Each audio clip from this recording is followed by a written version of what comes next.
Hello and welcome to MP520. My name is Jim Moore and I'm going to be your instructor for this final ARP course. And just to kind of go over what we're going to talk about, I'm going to give a brief introduction about myself and background, talk a little bit about the MP520 course, auto attendance policy, talk a little bit about the applied research project submission packet, the evaluation process and criteria for the final ARP submission, the schedule of course submissions, Canvas information, smart thinking information, NCAID support, academic integrity and turnitin.com information, technical support listing, and my contact information.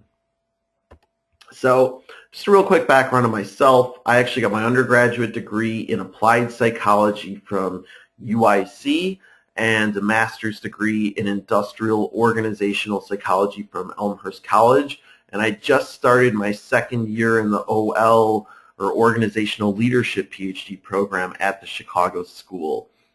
And since I've had my master's degree, I've had some practical experience, a lot relating to statistical analysis in compliance with things like fair lending and responsible lending for companies like JP Morgan Chase and HSBC. In my spare time, I'm really passionate about doing acting and stuff too, and also like Chicago Cubs baseball and hope they have better seasons ahead. So to kind of go through MP520 at a high level, really what its purpose is to kind of prepare you to submit this final version of your applied research project. And it is a credit, no credit course. In order to receive credit and graduate, you need to pass the class. And by doing so, what you need to do is make sure that you submit a full completed version of your applied research project this term. And then what you'll also be doing is defending that project by answering 5 questions that you'll be provided with by the Showcase Review Committee, who will review your project once you submit it. For auto attendance, if you haven't already posted an introduction in the course, in the Introduce Yourself section, please make sure you do so. It's really important that you take care of that as soon as possible. Ideally by Wednesday, if you could take care of that, that would be great. And if not, at least make sure you do it at some point during the week. Otherwise, you'd be administratively withdrawn from the course per policy from the school. So just make sure you do that. Also, it's a great way to interact with your fellow classmates. And we have a rather large class for MP520 this term, so please make sure you take care of that and try to do that as soon as possible if you already haven't done so that you don't have any issues with attendance and things. In terms of the submission packet for the applied research project, here's kind of the layout of how things are going to be organized. And there's actually a document I provided in the announcements that kind of says how to organize the ARP submission packet as well. So make sure you check that. But really, this is kind of the order of how things are going to look for the final draft version. And it should have a title page, a signature page. You can include an acknowledgement page if you want. That basically just says if you want to give, thanks to anybody for your project, but that's optional. You don't have to include that. Also an abstract, which basically is a summary of about 150 to 250 words that kind of provides a high-level description of like the issue of your project, the purpose of it, the expected outcomes, things like that. And it's all encompassing of your project really as a whole. And there's also some good in the modules. There's a good document that kind of explains abstracts for different types of projects and things that you might want to refer to for additional help.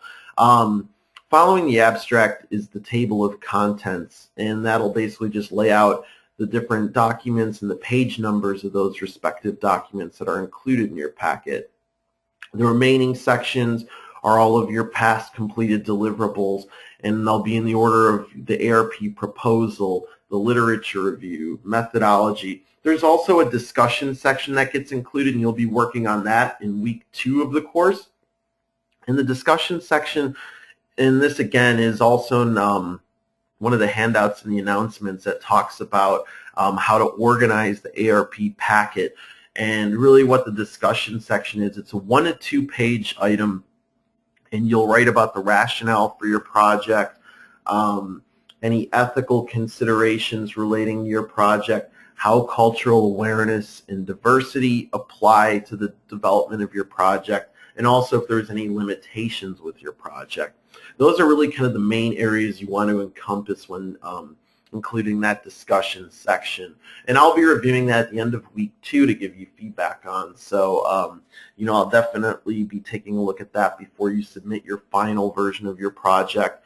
But also for the discussion section, when you talk about things like ethical considerations, it might be helpful to cite from like the APA Code of Ethics and things like that. And I think in the announcement where I had about helpful items, I provided a link to the APA Code of Ethics as well. So you might want to review that and cite from that for that section. But for week 1, you're just submitting the first few components of your project. It says like the first 6. It's basically all the little parts and none of the previous completed documents. So really it's going to just consist of the title page, signature page, abstract, and table of contents. Those are the items you want to include in that week 1 submission, just to kind of make sure everything is looking okay with regards to formatting and things like that. And then you'll include all those other sections and the discussion section as well in that in the week 2 submission, which will be a full draft of your project. And then lastly, have one combined references section at the very end of your final draft packet that includes everything. You'll include just one combined section for the references. So, you know, that'll include anything that you cited, you know, any references throughout all the deliverables will be included in that combined references section. In terms of the evaluation criteria, it's really 4 competencies are used to evaluate your final draft of the ARP that the Showcase Committee will be looking at. And those are conceptual rigor, which really kind of applies to the written development of the project with regards to things like making sure you kind of have it grounded in discussion of psychological concepts and theories. A lot of that will be displayed in, you know, your literature review and kind of how the application of your project ties to that. In addition to that, contribution to the knowledge base. How does this project contribute in its own kind of unique way or original way that isn't a replication of something else that's already been done? Professional relevance. This, again, kind of similar to the second competency, but how does this really kind of relate in the field to what you're trying to address? How does it practically apply? How does it take those concepts and theoretical aspects from that you discussed maybe in the literature review and in writing and really kind of provide something in the field that's relevant? And then the last component is written presentation. So a lot of this is just making sure it adheres to APA style, formatting, not a lot of typographical errors, things like that. So really those are the main components your project will be ultimately evaluated on. And kind of for the schedule, and I'll get into this a little bit more on the next couple of slides, but you'll submit your final draft of your ARP at the end of week 4. So make sure you submit that final version on time at the end of week 4 and that it's not late, because that version goes to the Showcase Committee for review. So you need to make sure you submit that on time so there's no issues with the committee reviewing your packet. And then they'll be reviewing it during week 5, and you'll receive your defense questions Monday of week 6 in Canvas. And then you'll have the rest of week 6 to complete your defense questions, and they'll be due that Sunday. And, you know, I'll be providing announcements in the course and everything to remind you guys of all this stuff. So don't worry, you'll see it come up. But just to kind of give you the high-level overview of how the course is going to flow, that's basically it. And then when you submit those defense questions at the end, or the answers to the defense questions at the end of week 6, the committee will review those responses at the beginning of week 7, and by Wednesday of week 7, you'll be receiving an evaluation of your project, and assuming you did everything you were supposed to, an accepted letter as well.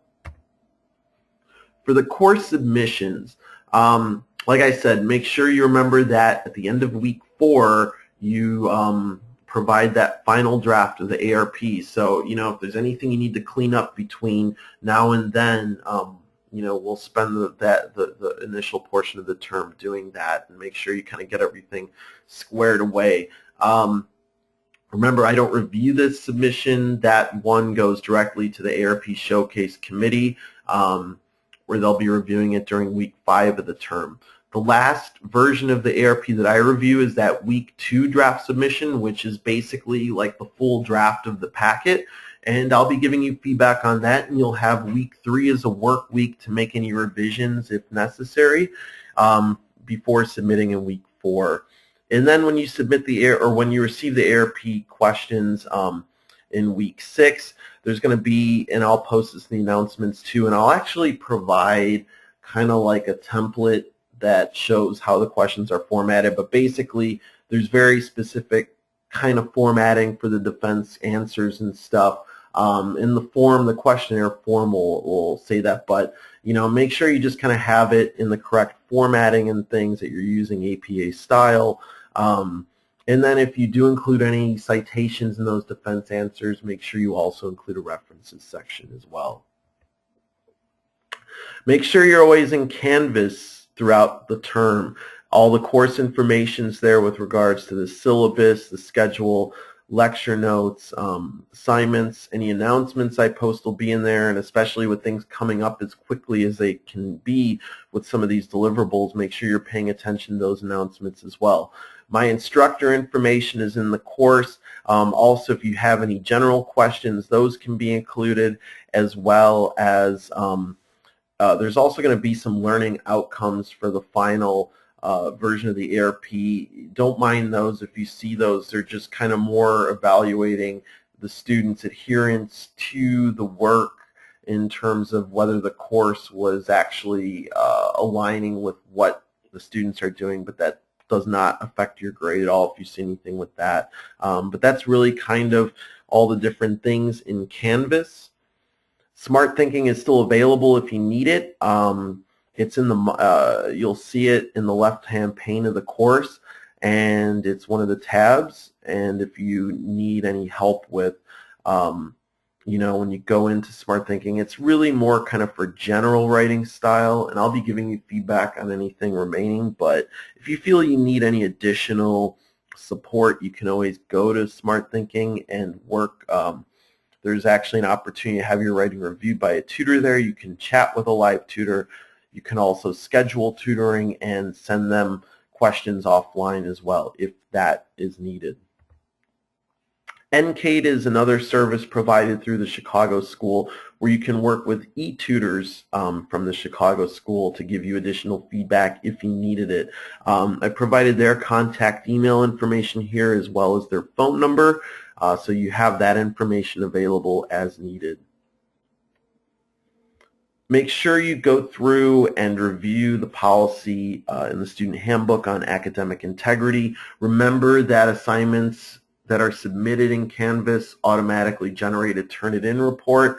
So just remember that, and hopefully this is already, you're at the point where this shouldn't be a concern, but, make sure you cite everything appropriately and paraphrase, and, if you haven't, make sure you kind of go back and review the Turnitin reports if you needed to address any of those concerns. With regards to plagiarism, there's the policy where if it is suspected, that leads to a Student Affairs Committee referral from the department chair. And also remember that papers that are suspected of plagiarism cannot be rewritten for credit. But I'm assuming everybody at this point is pretty well aware of this and can manage this accordingly. In terms of technical support, there is a 24-hour help desk for Canvas if you're having any issues. I've provided their phone number here. There's the 1-800 number. There's also a 312 number for those of you who might be more local, and internally the extension is provided here as well. My contact information is listed here. I'm on Skype too, so if any of you prefer to talk via Skype, you can talk to me that way. I'm pretty open and available both during and after traditional work hours, so feel free to email me or call me as needed, and I'll be happy to answer any questions you have. And speaking of questions, it's that point in the presentation where I conclude and stop the recording. Thank you so much, and looking forward to working with all of you this term, and best of luck in your future endeavors and finishing the project. Take care.